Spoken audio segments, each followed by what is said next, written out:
Handa pa ang makakapal na jacket dahil ayon sa Pag-asa, inaasahan pa ang patuloy na pagbaba ng temperatura sa mga susunod na araw. Around between 11.4 to 14.3 po yung lowest temperature na forecasted ng Pag-asa ngayong December, and then between 7.9 to 11.8 yan po yung mga possible na mga lowest temperature na pino-forecast po ng Pag-asa mula January up to February 2026. So medyo mas papalamig pa at mararanasan pa rin natin yung mga tinatawag nating cold surges.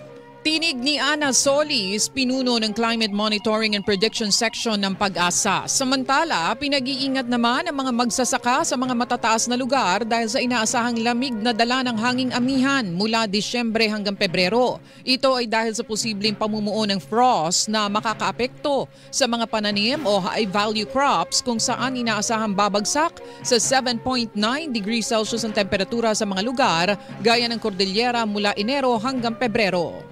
Mag-ingat yung ating mga kababayan, lalong-lalo na po dyan sa may mountainous areas ng Luzon. Possible din po yung formation ng mga frost, so posible pong makaapekto dun sa kanilang mga tanim sa ating mga high-value crops dyan po sa Maycar region.